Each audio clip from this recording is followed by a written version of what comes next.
Class 7th, Poem 5, Sympathy. Complete translation of the poem. I lay in sorrow, deep distressed. My grief a proud man heard. His looks were cold, he gave me gold, but not a kindly word. तो poet कह रहा है, मैं लेटा था दुख में, बुरी तरह परेशान, और मेरा दुख सुना एक घमंडी इंसान ने। उसने मेरी तरफ देखा, लेकिन उसकी जो नज़रें थी वो कोल्ड थी, मीन्स उनमें कोई हमदर्दी नहीं थी। लेकिन उसकी आंखें रूखी होने के बावजूद उसने मुझे दिया सोना, गोल्ड। लेकिन ना बोला वो एक भी हमदर्दी का शब्द।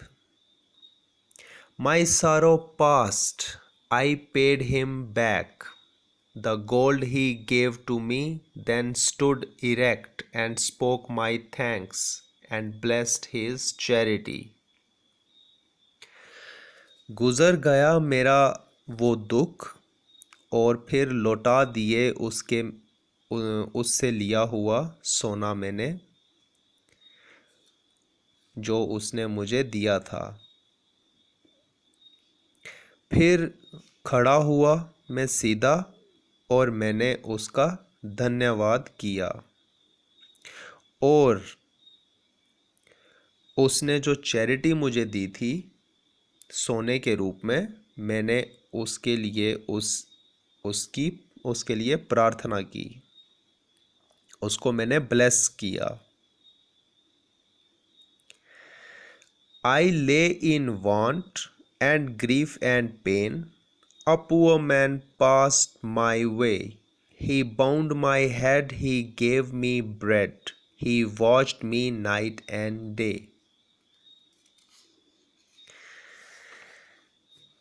मैं लेटा था दुख में, दर्द में, गरीबी में था, और एक गरीब इंसान मेरे पास से गुज़रा।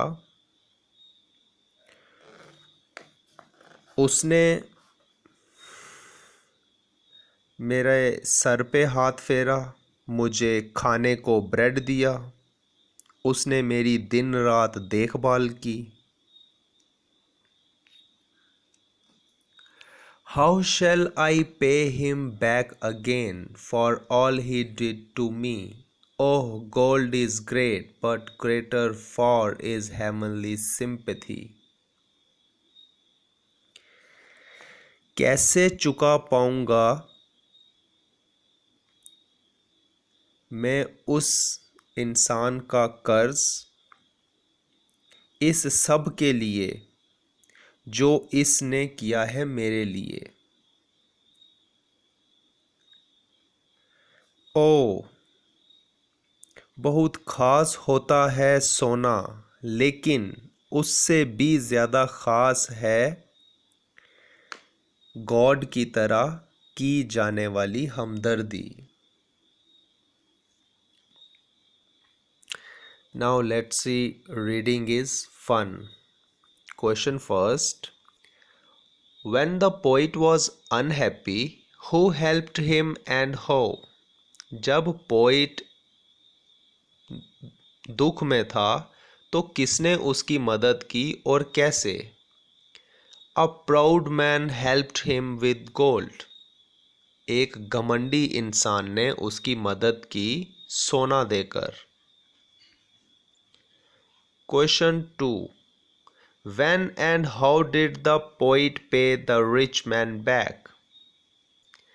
कब और कैसे पोइट ने उस रिच मैन को पे बैक किया, उससे लिया हुआ सोना उसे वापस दिया। The poet paid the rich man back his gold when he got well. Poet ने उस रिच मैन को गोल्ड वापस दे दिया जब वो ठीक हो गया। Question 3, how did the poor man show his sympathy to the poet? Poor man ने, उस गरीब इंसान ने किस तरह से सिंपैथी शो की, हमदर्दी शो की पोइट को, कवि को? The poor man bound the poet's head.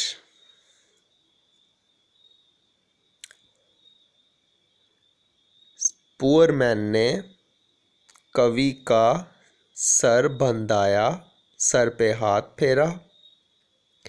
He gave him bread to eat, और उसने उसे खाने के लिए रोटी दी, ब्रेड दिया। He washed him night and day, और उसने उसकी दिन रात देखभाल की। Question 4, the poet could not pay back to the poor man why? जो कवि था, पोइट था, वो उस गरीब इंसान को, वो उसका कर्ज नहीं उतार सका। क्यों? Because there can be no repayment for such a thing as sympathy. क्योंकि हमदर्दी जैसी चीज़ का कर्ज उतारना मुमकिन नहीं है। ऐसी कोई चीज़ नहीं है कि आप हमदर्दी के बदले में उसे दे सको।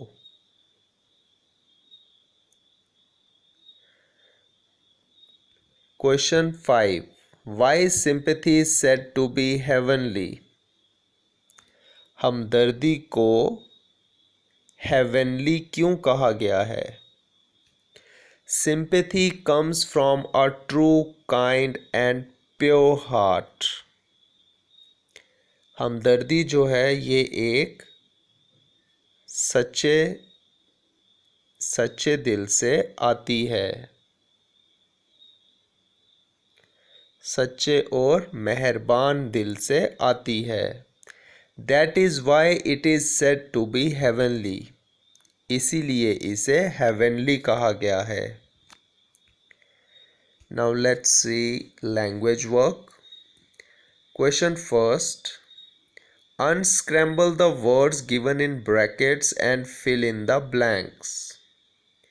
तो इन वर्ड्स को हमने अनस्क्रैम्बल करना है जो ब्रैकेट में दिए गए हैं। जैसे फर्स्ट है gold is a dash metal, तो इसे हम अनस्क्रैम्बल करेंगे तो बन जाएगा precious. Gold is a precious metal.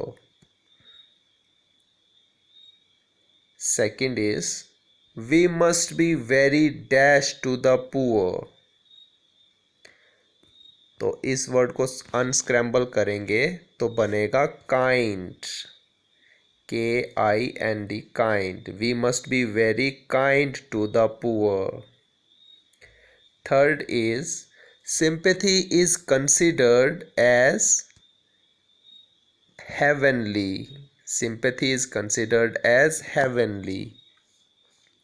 Fourth is kind people are always helpful. Fifth is the dash helped the poet with gold. The rich man helped the poet with gold. Sixth is we must respect our teachers. Seventh is the poor man watched the poet day and night. Now question 2.